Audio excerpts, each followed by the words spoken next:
Dimensión con Dionisio Gutiérrez. Cuando yo me sentaba en el colegio y miraba a mis compañeras, sabía yo que ellas tenían hermanos más grandes y yo las miraba y decía, ¿y será que a ellas también les pasa lo mismo? ¿Y será que ellas también viven lo que yo estoy viviendo?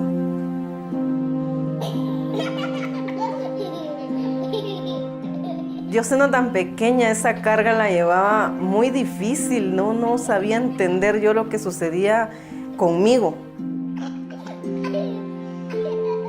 Yo fui abusada por mis hermanos desde que yo tenía 6 años. Me reprimí mucho. Yo como niña me sentía mal, no podía expresar lo que sentía en ese momento. Y no se dijo, se quedó oculto en la familia, jamás se tocó el tema. Y mi mamá, cuando ella se enteró de todo esto, pues afectó mucho más, su enfermedad se agravó.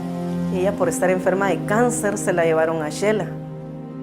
Mi mamá falleció cuando yo tenía 8. Pues mi tía me achacaba a mí la culpa, que mi mamá había fallecido por mi culpa, que por haber permitido el abuso, mi mamá se había puesto grave. Eso fue lo más difícil para mí, en ese momento darme cuenta que yo estaba sola y que no le podía contar a nadie lo que me estaba pasando, lo que estaba viviendo. Y yo viví con esa culpa durante años.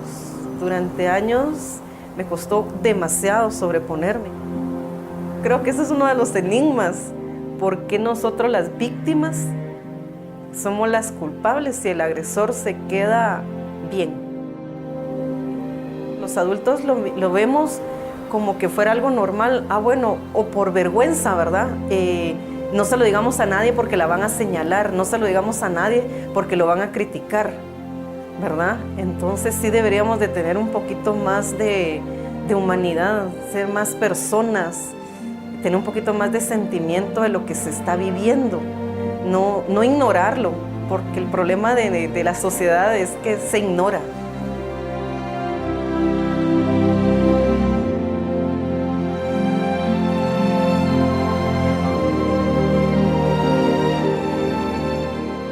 Ahora de grande que yo me di cuenta que a mi nieta le estaba sucediendo lo mismo.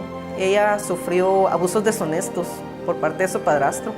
Y la defendí como no lo hicieron conmigo, yo la defendí a ella. Hice la denuncia, en la PGN me tocó la custodia de la nena, está conmigo, gracias a Dios. A mí me tocó defenderla y lo volvería a hacer y no me importaría nada. Porque como te digo, los agresores quedan libres y los culpables somos las víctimas. Entonces uno de adulto tendría la obligación moral de denunciar. Sucede el abuso infantil en las familias, por parientes, amigos, cercanos, y por vergüenza no se dice, no se habla, se esconde, porque nuestra sociedad estamos pensando que es una sociedad que señala, que critica, y yo creo que eso debería cambiar.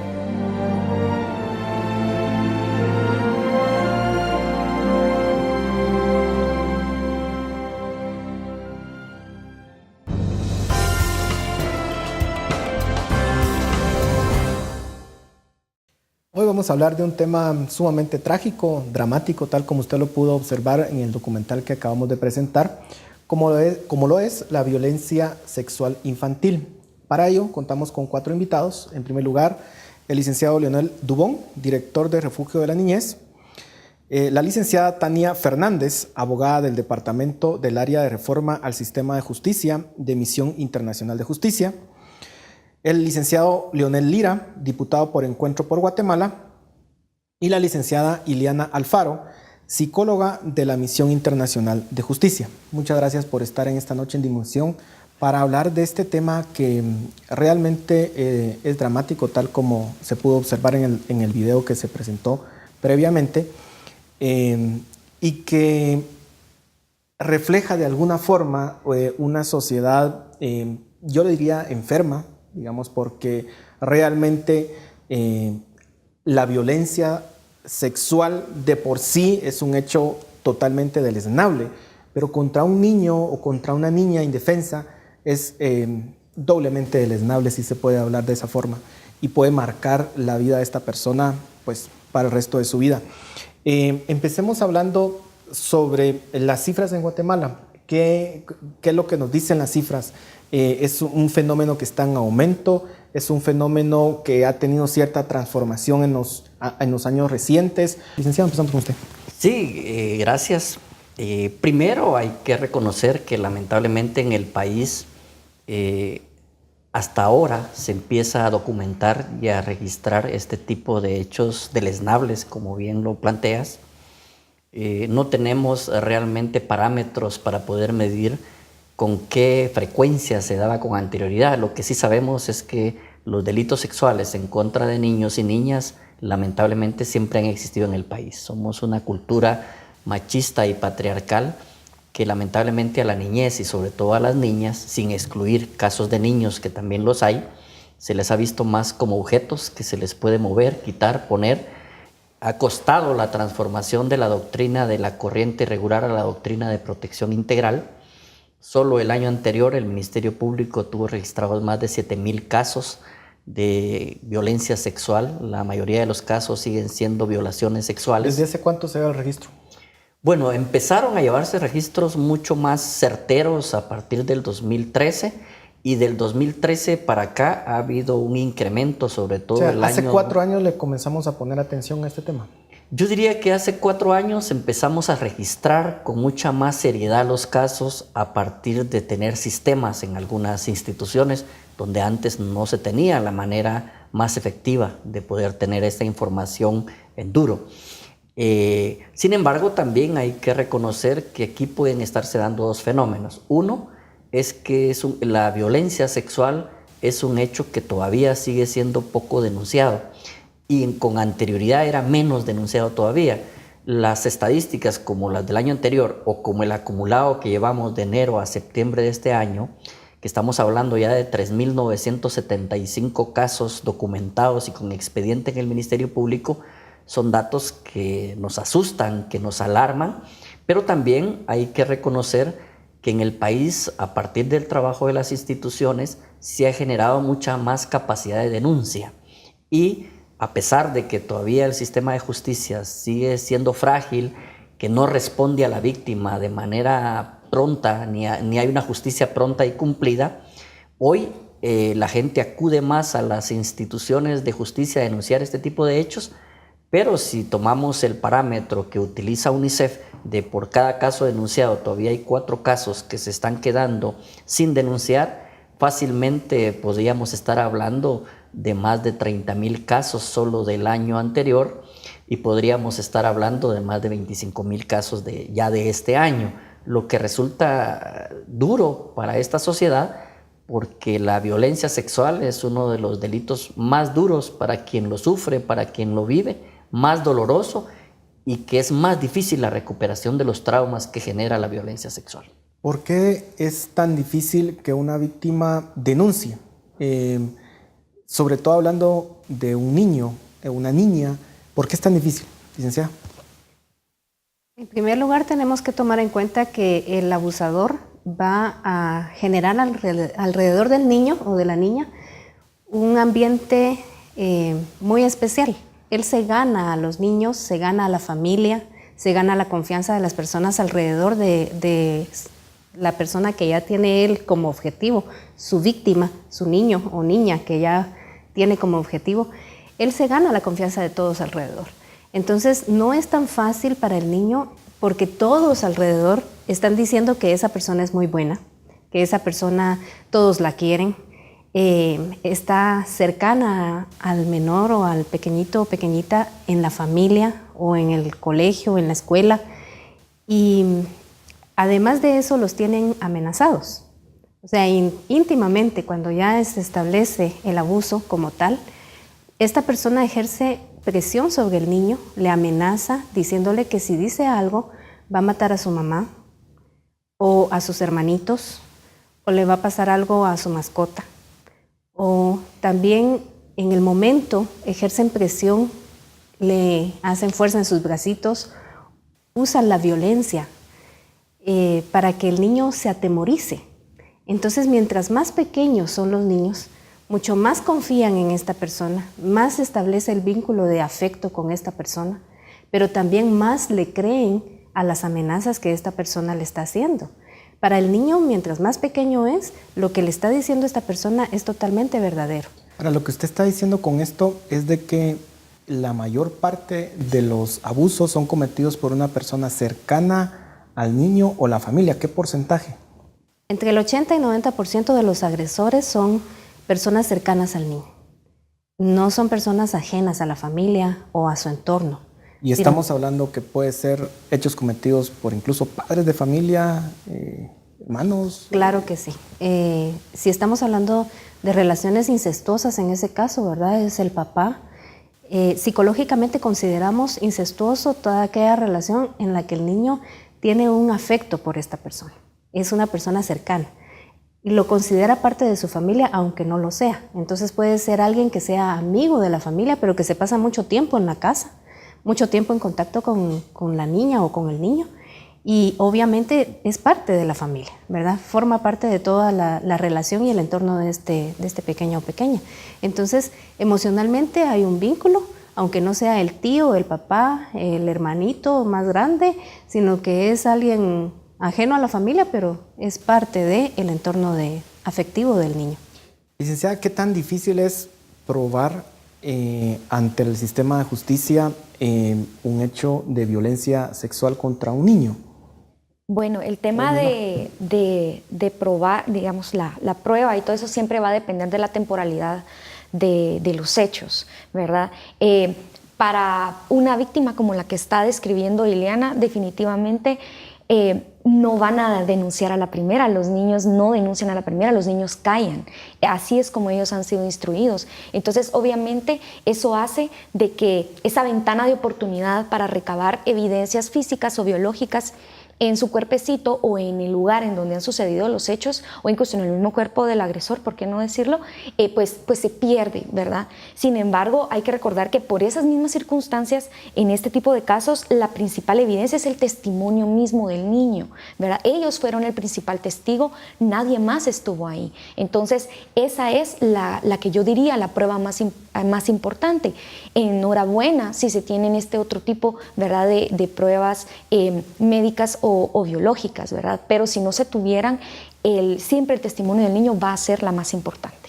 Pero digamos, pensemos en una niña o un niño de 15, 16 años, se puede pensar en pruebas psicológicas que se le puedan hacer y que puedan ser como valederas ante un tribunal, porque muchas veces se piensa que, bueno, un niño de 4 o 5 años pudieran tener como mayor, no validez, sino credibilidad, y conforme pasa más tiempo posiblemente ante el juez sea más difícil probarlo. ¿Es así o no? Bueno, actualmente las víctimas sí son evaluadas por un psicólogo forense. Sin embargo, lo que el psicólogo está buscando no es precisamente determinar si la persona está diciendo o no la verdad, ¿verdad? Ellos simplemente escuchan la historia y emiten una opinión sobre lo que ellos están escuchando basados en el lenguaje corporal, en muchas otras cosas que pues Ileana será la experta acá, pero realmente encontrar un daño no es posible en todas las personas. Ese daño puede verse inmediatamente o podemos verlo en 20 años, ¿verdad? Entonces, no es la única manera de probar un abuso sexual, una evaluación psicológica, porque eso nos muestra el estado de una persona en ese momento, en ese espacio congelado del tiempo, ¿verdad? Pero no va hacia atrás, no hacia adelante, sino cómo lo evalúa, cómo lo ve el psicólogo en ese momento. Entonces, hasta cierto punto también se pueden quedar cortas si no las apoyamos con todo el resto de evidencia circunstancial que se puede encontrar. Perfecto. Se nos terminó el tiempo en este segmento, pero al regresar vamos a preguntarle al diputado Lira sobre qué se puede hacer desde el Congreso para evitar este tipo de tragedias. Continuamos en Dimensión.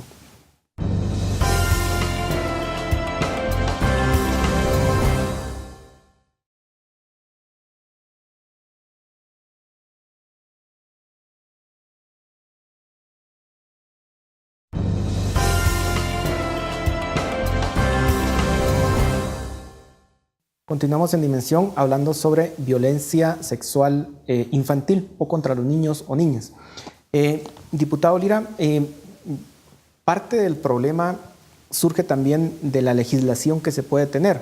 ¿Qué tan favorable es la legislación para proteger a la infancia de este tipo de situaciones? ¿Qué tan dura puede ser contra los agresores? ¿Qué se puede hacer desde el Congreso? Bueno, le cuento, en este momento nos encontramos en la aprobación de una iniciativa de ley muy importante. Es una iniciativa de ley que se llama Ley de Banco de Datos Genéticos de Uso Forense. Y esta es una iniciativa que fue presentada por la Corte Suprema de Justicia y originalmente era una iniciativa enfocada en el registro de agresores sexuales. Nosotros la hemos ampliado, hicimos unas mesas técnicas de discusión en la Comisión de Reforma al Sector Justicia que yo presido. Y lo que hicimos fue crear una ley que tiene dos momentos. El primer momento es el banco de datos genéticos, en el cual toda persona que sea condenada a prisión por el delito que sea, tiene la obligación de dar una muestra de ADN que va a ir a alimentar el banco de datos genéticos. ¿Alguien que se accidenta en un vehículo, por ejemplo? Correcto, va a tener que dar una muestra de ADN y esto va a ir al banco de datos genéticos. Así es, Banco de Datos Genéticos de Uso Forense, que va a estar bajo la rectoría del INASIF. Por el otro lado, se agregó el tema, o se tomó en cuenta el tema que había puesto la Corte Suprema del registro de agresores sexuales. Y este registro lo que va a tener es el listado de todas aquellas personas que han sido condenadas por delitos en contra de la indemnidad sexual. Ese es un registro que va a tener el Ministerio Público, en el cual va a estar el nombre de la persona, la fecha de la sentencia, todos sus datos. Y cuando la persona, el agresor, cumpla su sentencia, es decir, cuando pueda salir ya libre, tiene que informar al Ministerio Público, específicamente al registro, el lugar de su residencia, el lugar en donde va a trabajar, para tener para tener mapeados en dónde van a estar los agresores, tomando en cuenta que hemos visto estadísticas del organismo judicial y de IJM en cuanto a la reincidencia de los agresores sexuales, que es ¿Qué tan común es? ¿Qué porcentaje? Es arriba del 50% de reincidencia. O sea, personas que han sido condenadas, están en prisión, salen y vuelven a cometer el mismo delito. Correcto. Y generalmente, como lo decía la licenciada, cuando son familia, es recurrente. Es recurrente. Entonces, va a tener ese control. Adicionalmente a eso, se le agregaron algunas cuestiones muy importantes a este registro de agresores sexuales. Por ejemplo, toda persona que tenga, por razones de sus actividades laborales, que tener contacto permanente con menores de edad, tiene que presentar a su lugar de trabajo por ley una certificación de no estar incluido en el registro de agresores sexuales. Es decir, en un centro educativo, maestros, conserjes, pilotos de autobús, la persona que atiende la tienda o la cafetería, monitores, entrenadores, toda persona que por su razón laboral tenga que estar en contacto directo, constante y permanente con niños, tiene que presentar esto. Si él está en ese registro de agresores sexuales, no puede trabajar con menores de edad, no puede trabajar con esta población vulnerable precisamente por el tema de la reincidencia, aun y cuando hay rehabilitación. No en todos los casos se da. Entonces, hemos puesto, digamos, algunos instrumentos dentro de esta ley que lo que hacen es blindar y proteger a la víctima. En muchos casos nos han dicho que por qué no hemos entrado a ver el tema de los agresores. Es decir, las políticas públicas, los tratamientos, todo el seguimiento y todo cómo se debe llevar a cabo el tema con ellos. Pero realmente lo que nosotros estamos enfocados es en el cuidado de la víctima, en la protección de la víctima y más allá aún, incluso en la protección preventiva de posibles víctimas que pueda haber. Ahora, ¿qué tan común es esta legislación en otros países del mundo? Número uno. Y número dos, uno puede hablar del tema de la reincidencia, pero digamos, Cuando una persona ha cumplido su sentencia, digamos por cualquier delito, el hecho de que se pueda reintegrar a la sociedad no es también uno, o es parte, digamos, de los objetivos, y que esta persona, pues, cumplió su condena, o sea, en estos 20 años, 25 años, no significa estar en este registro, no le imposibilitaría de alguna forma incorporarse a la sociedad nuevamente, no estaría violando parte de sus derechos, ya que cumplió ya su sentencia, digamos, y si se piensa en este caso, no tendríamos que hacer lo mismo con personas que han robado, con personas que han asesinado, con personas que han pertenecido a maras. Digamos, uno podría pensar en que tendríamos que registrar entonces a todas las personas que han estado en prisión y que tengan también la obligación de reportar esto en donde vayan a trabajar o en donde se vayan a relacionar, licenciado. Bueno, yo traería un ejemplo de un caso que sucedió recientemente en un centro comercial, donde un individuo es atrapado por la misma seguridad y los comensales de ese centro comercial cuando infragantemente lo detectan tratando de abusar de una niña. Ya muchos sabemos la historia, llaman a la Policía Nacional Civil, lo presentan al Ministerio Público, el Ministerio Público le recoge su teléfono. Sin embargo, el juez da una medida sustitutiva y lo dejan libre.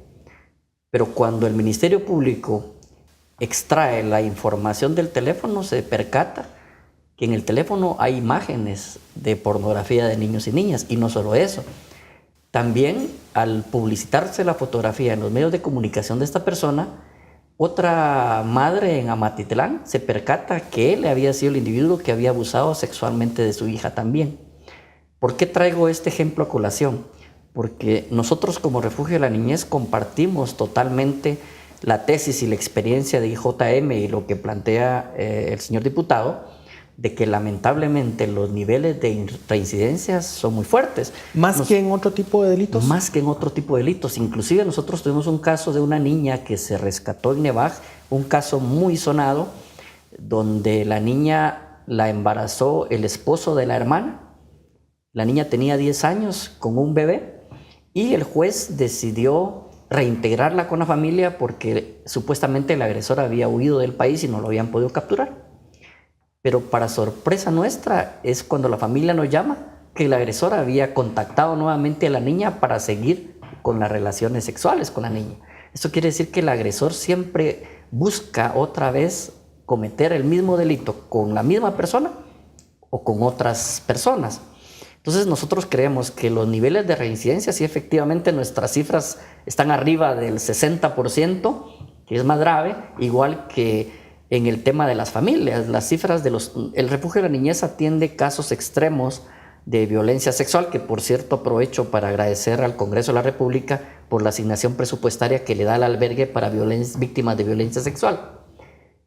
Y la experiencia en el albergue es que el 93% de los agresores de las niñas son sus propios familiares, en una relación de poder muy cercana. Tenemos 3 actores que están generando la violencia sexual ahorita en la mayoría de casos que nosotros tenemos. En primer lugar está la familia. Y cuando hablamos de la familia incluimos hermanos, tíos, padrastros y papás biológicos. O sea, son los 4 más recurrentes. En segundo lugar, este año tenemos a líderes religiosos. Estamos hablando ya que el Ministerio Público tiene más de 18 casos registrados entre sacerdotes católicos y líderes religiosos evangélicos, que es la misma modalidad, solo la religión cambia. Uno tendría que pensar en ese caso, entonces, que ellos también tendrían que estar registrados y de alguna forma evitar que puedan estar en iglesias nuevamente. No sería por ser pastor o por ser sacerdote, sino porque ya cometió un delito, tendrían que registrarlo porque corresponde. Y en tercer lugar tenemos a los maestros de escuela. Solo nosotros tenemos 12 casos registrados de maestros de escuela que están cometiendo violencia sexual en contra de sus propios alumnos. Y los niños más expuestos o las niñas más expuestas son las niñas pequeñas.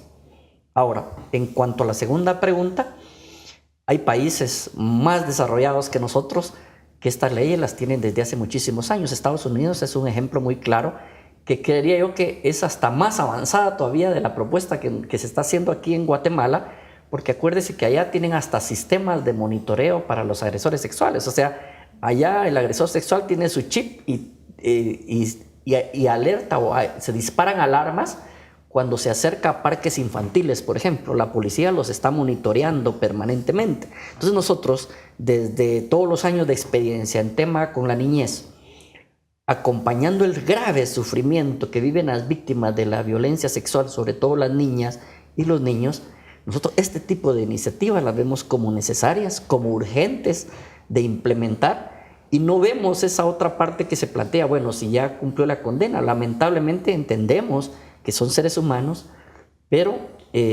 lamentablemente las cifras nos dicen que reinciden, que no hay modelos de rehabilitación, que no hay abordaje, y también comparto la tesis del diputado.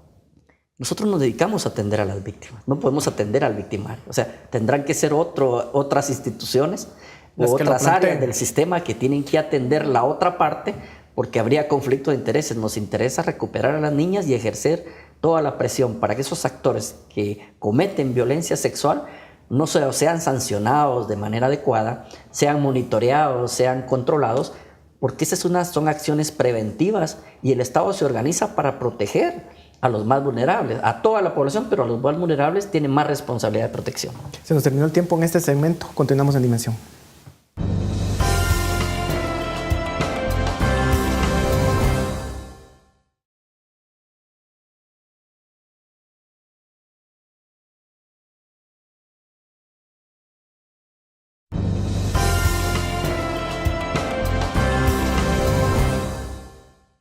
Continuamos en Dimensión hablando sobre violencia sexual infantil.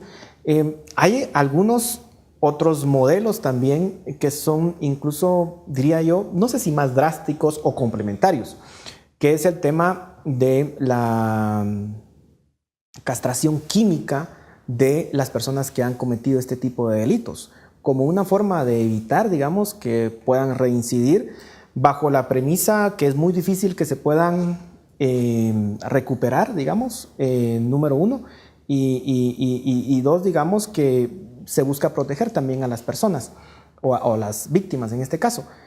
¿Se puede llegar o pensar en esos extremos, digamos, licenciada? Yo considero que esta acción no evita en realidad el abuso infantil, sexual infantil, porque hay muchas formas de abusar de los niños. No solamente la penetración, ¿verdad? Y la penetración no se puede dar solamente con el miembro masculino. Hay muchas formas de abusar de los niños, además está la pornografía. Hay abusadores que sienten placer solamente con verlos bañarse o verlos desnudarse, por ejemplo.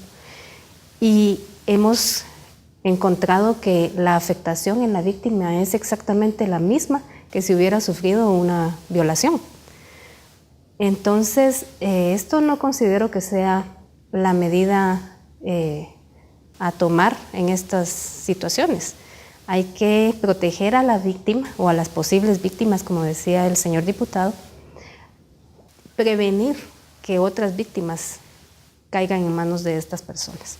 Creo que va por ese camino lo que podemos hacer en este momento.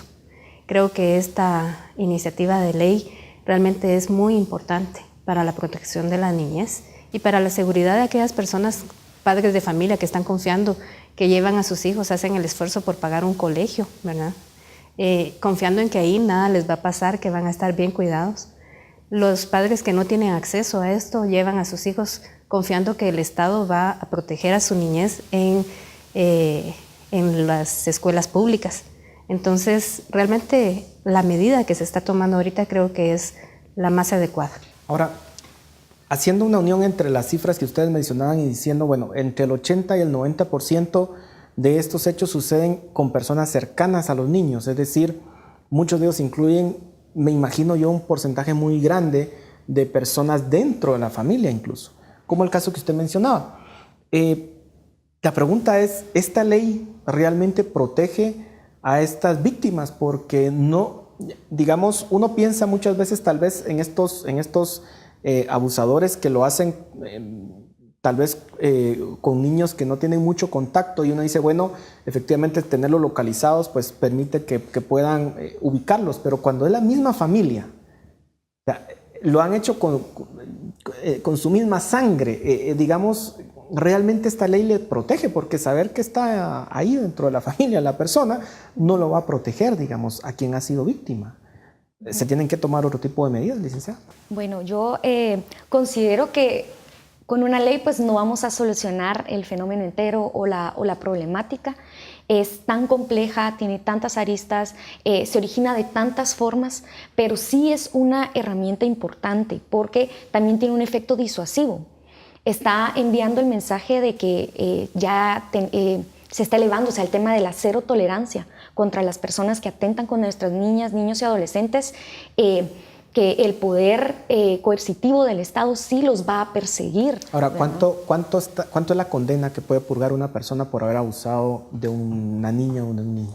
Bueno, siempre va a variar, ¿verdad? Porque tenemos, digamos, las penas, digamos, máximas, por ejemplo, para una agresión sexual son 8 años, para una violación sin ningún agravante son 12 años. Sin embargo, si hay un vínculo, por ejemplo, si es un familiar, pues ahí va una agravación. Si la víctima del abuso resulta embarazada, hay una agravación de la pena también. Dependiendo de la edad de la víctima, hay circunstancias especiales de agravación, ¿verdad? Que pueden ir elevando las penas, ¿verdad? De acuerdo, o sea, podría llegar a 15 años, digamos. Más de 15 años. Más. Si eso no los disuade, ¿cree que esta ley lo puede hacer?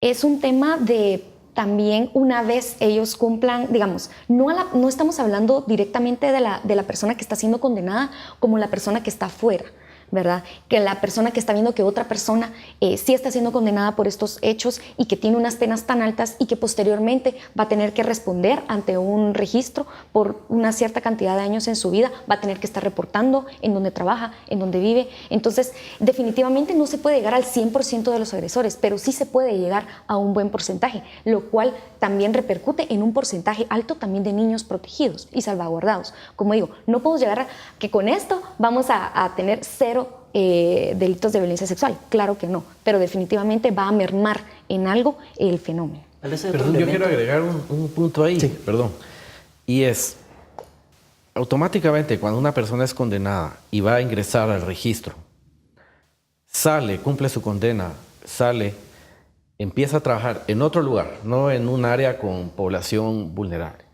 va a haber un monitoreo y por eso es que tiene que reportar en donde trabaja y donde vive. Porque ahí se va a empezar a ver si se van a comenzar a dar casos. Por ejemplo, violan a una persona, a una mujer. Y hacen toda la investigación. La mujer trabaja en una determinada empresa y resulta que casualmente ahí trabaja el agresor. Porque el agresor no va a ir a violar solo en el entorno donde vive. Puede ser en el entorno laboral, puede ser donde él tenga cercanía y donde tenga población vulnerable. Que por donde supuesto pueda son tener niños, un acercamiento. pero también pueden ser mujeres adultas. Entonces, eso nos va a servir para empezar a monitorear. Si se empieza a dar un foco de crecimiento de casos de agresiones sexuales o de casos donde haya este tipo de delitos, violaciones y otros, con personas que puede que estén lejos del radio de él, de donde vive, pero casualmente es el lugar donde trabaja. Eso es lo que va a permitir esto. Incluso yo le diría, nosotros la idea que yo tenía por lo menos era ser más drástico. En los Estados Unidos llega un agresor sexual a vivir a un área y pone la foto en el poste y le dicen a las personas, miren, aquí va a vivir esta persona que fue condenada por agresión sexual. Y las personas toman sus precauciones. Constitucionalmente eso no se puede en este país. Entonces, lo que estamos haciendo es poner el mayor blindaje posible para las víctimas y, como lo decía anteriormente, para las potenciales víctimas que se puedan dar en el camino por el hecho de que un agresor sexual pues va a estar fuera. Lamentablemente, el porcentaje de los que se curan o de los que se rehabilitan es mínimo. No es tan mínimo, pero no es tan alto, y le voy a explicar por qué. Porque al final son cuestiones, son impulsos eléctricos, son deficiencias químicas del cerebro. Por eso es que el hecho de que la castración química, como decía la licenciada, no tiene razón de ser. Le van a quitar el órgano sexual o lo van a imposibilitar de que pueda utilizar su órgano sexual. Pero puede utilizar otros mecanismos para poder... cualquier otra cosa porque tiene el cerebro. problema es en la mente. Así es. No, yo quería agregar que también hay un esfuerzo importante que hay que realizar en la implementación de las normativas. O sea, en los últimos años, en el tema de niñez y en el tema de protección, ha habido muchas normativas que el Congreso ha aprobado, pero la brecha entre la aprobación y la implementación sigue siendo una brecha muy grande. Entonces yo creo que este no es un esfuerzo solo de aprobar una normativa. Tenemos que encontrar los mecanismos de agilizar la implementación, porque la misma ley BED nos cuesta implementarla. Vemos jueces que no conocen la ley contra la violencia sexual y trata, que es penoso, pero se da. Vemos fiscales que no la utilizan o que no la manejan. Entonces, yo creo que a veces me preguntan, ¿hay suficientes normas? Sí las hay. ¿Tienen que haber más legislación? Seguramente, en la medida que los problemas sociales van evolucionando, la función de los legisladores es esa, encontrar respuesta a los nuevos fenómenos que se van presentando. Sin embargo, a veces también hay mucha frustración de nosotros, las organizaciones, me imagino que también del Congreso, porque se aprueban normas y la implementación tarda muchísimos años. Entonces yo creo que aquí hay que buscar la colaboración de toda la institucionalidad y los mecanismos para agilizar, porque en principio nosotros consideramos que es una ley que es prudente, no es una ley excesiva que plantea lo de la castración química que ya se había hablado. Es una ley prudente, pero que garantiza la seguridad y protección de la población más vulnerable, los niños, las niñas y las mujeres.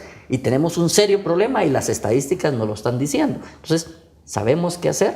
Entonces, nosotros sí valoramos la inclusión de esta iniciativa, valoramos que ya va a tercera lectura y ojalá se pudiera implementar y encontrar esos mecanismos de implementación en el menor tiempo posible, porque cada día que tardamos en implementar, son más víctimas de violencia sexual que estamos teniendo. Se nos terminó el tiempo aquí en este segmento, pero hablemos en el siguiente sobre quiénes se podrían oponer a este tipo de legislación, sobre todo en un país en donde se ha normalizado por años este tipo de conductas, sobre todo si se considera los altos índices de niñas que están embarazadas, por ejemplo, y que, como ustedes ya muy bien lo indicaban, provienen muchas veces de las mismas familias que a veces callan y son cómplices de este tipo de actos. Continuamos con Dimensión.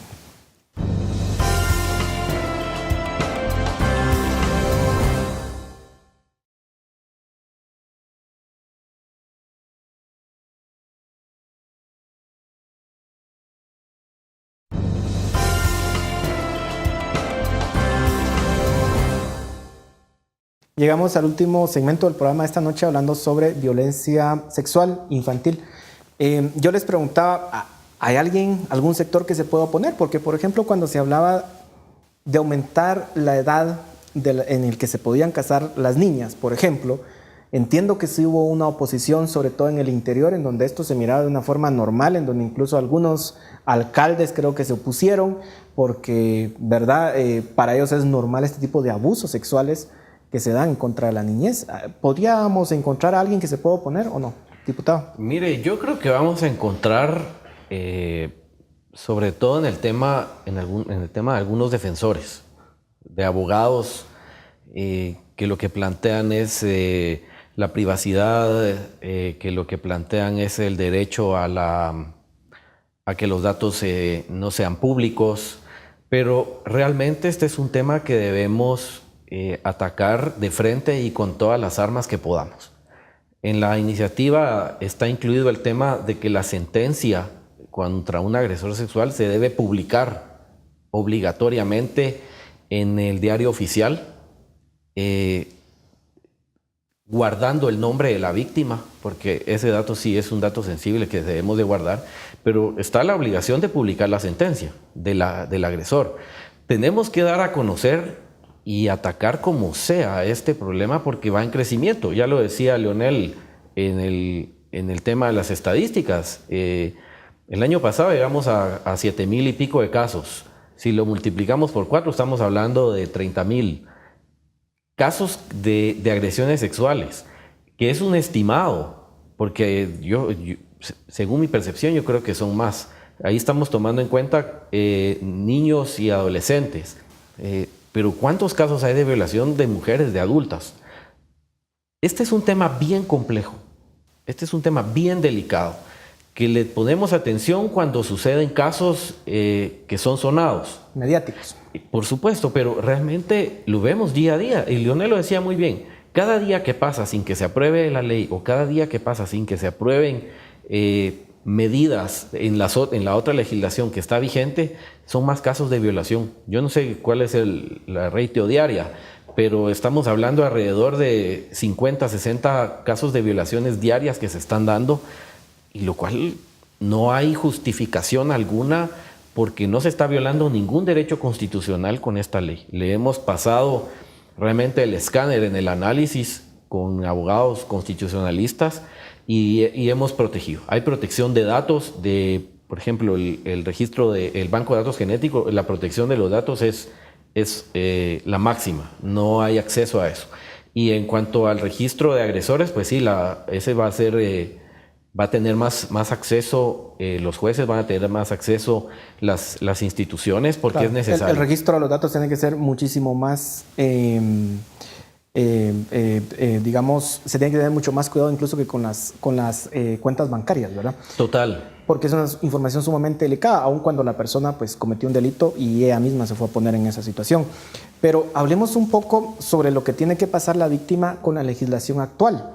Si estamos hablando que por lo menos se duplica, o sea, se cuatriplica, digamos, el número de personas que no denuncian por cada una que denuncia, esa cifra no será mayor en el caso de un sistema como el guatemalteco, en donde las personas no confían en el sistema de justicia, en donde obviamente hay una razón de vergüenza, ya sea una persona, sea un menor o sea una persona adulta que no quiere exponer esto, digamos, no quiere exponerse ante su agresor, no quiere exponerlo ante su mismo círculo, pero se agrava también en el caso de la desconfianza que se pueda tener en el sistema de justicia. Usted, licenciado, que digamos está dando la batalla en el día a día con este tipo de casos, ¿hemos tenido un avance con la legislación actual en cuanto a los tiempos en los que se logra llegar a condenas en estos casos? Bueno, yo creo que en el imaginario de nuestra gente y sobre todo de las víctimas todavía existe la percepción que el sistema de justicia no es amigable. O sea, tenemos que hacer que ese sistema de justicia sea mucho más amigable. En estos días muchas veces se dan, compras de voluntades ante los mismos fiscales o ante los mismos jueces. Entre otras cosas, porque ¿qué es lo que pasa con una víctima? Primero, tiene que contarle la historia al policía que le toma la denuncia.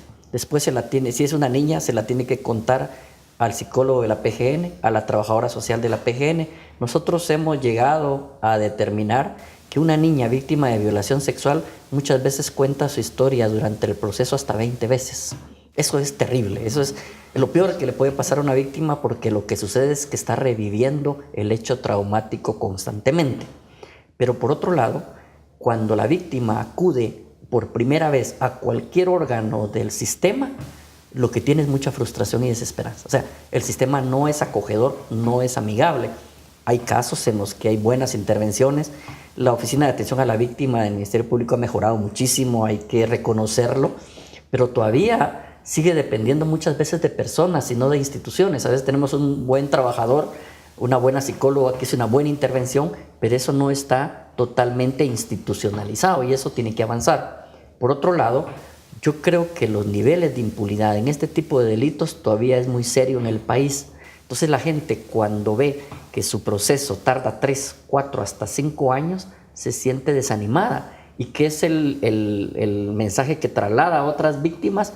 Es que aquí no pasa nada, que me puede pasar cualquier cosa, que la justicia no me responde. Y sobre todo, cuando el victimario primero sale libre y la vuelve a acosar, es cuando hay más desesperanza. Y le puede amenazar de muerte. Entonces yo creo que nuestro sistema tiene que madurar muchísimo. Si bien es cierto, hay que reconocer que en el país hay avances en el sistema de justicia, en el Ministerio Público, yo creo que no es generalizado. Y por otro lado, también hay que reconocer algo que nosotros como refugio y muchas instituciones como IJM, como la Red Niña Niño, como CIPRODENI hemos venido diciendo. La justicia en la ciudad capital es una realidad y la justicia en el interior del país es una realidad distinta. En el interior del país hay mucha ausencia del mismo sistema de justicia, hay mucha ausencia del Estado. El Ministerio Público está en 10% de los resolver muchas cosas. Algo que pareciera tan insignificante en los casos de las niñas víctimas de violencia sexual. Se hace un reglamento y se hace un acuerdo con el Ministerio de Desarrollo Social. Hoy, este año, el Ministerio de Desarrollo Social no ha dado un solo centavo a las víctimas menores de edad de violencia sexual, teniendo el recurso para darlo, ha sido incapaz totalmente de poderlo implementar. Ese tipo de cosas son tan dolorosas en nuestro Estado que hay que revisarlas. ¿Qué pasa? ¿Por qué el Estado no le responde con prontitud, con acogimiento a las víctimas? Porque el hecho traumático, a nosotros nos toca vivir el día a día. Que hay que decir que ese dinero de todas formas tampoco es que le vaya a reparar mucho emocionalmente y con todos los daños. Se nos está terminando el tiempo. Pero contribuye a su proyecto de vida. Totalmente de acuerdo. Solo una pregunta y ya concluyendo. Si la víctima desiste de la denuncia, ¿se cierra el caso o el Ministerio Público tiene la obligación de actuar de oficio? Bueno, cuando estamos hablando de niñas, niños y adolescentes, estos delitos son de acción pública. Entonces, aunque ellos ya no deseen continuar, que están en todo su derecho por todo lo que pasa dentro del sistema. O a veces también hay amenazas y hay coacción para que lo hagan. Hay muchos factores alrededor de esta víctima. Se siente culpable, su familia lo culpa porque tiene hambre y tal vez el agresor, el proveedor. Entonces hay muchos factores que pueden hacer este cambio de voluntad.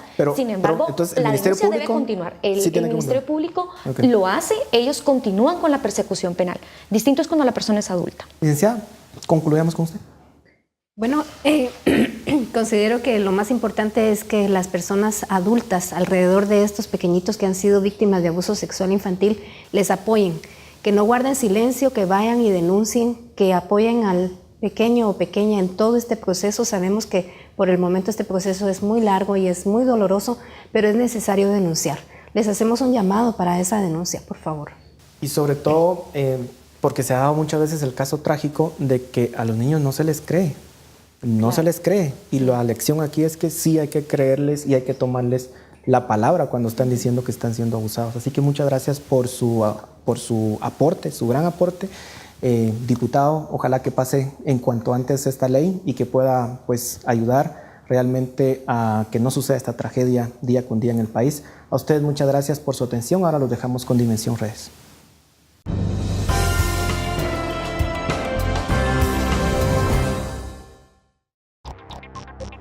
Preguntamos a nuestros amigos por las redes sociales, ¿cómo se puede prevenir la violencia sexual infantil? En Twitter, Laisa PM respondió: es importante fortalecer la familia. Relaciones sanas prevendrán que niños sufran de abusos de personas cercanas y que sepan comunicarse. Mafe Rivera agregó: hablando honestamente con los niños, demostrándoles que pueden confiar en nosotros, que nos pueden decir todo. Nadie debe pedirles secreto. No colocar nombres visibles en mochilas, ropas, etc., para evitar que el depredador cree familiaridad con el niño. Acordar una clave segura para cuando otros adultos les dicen que sus papás los mandaron a traer, etc.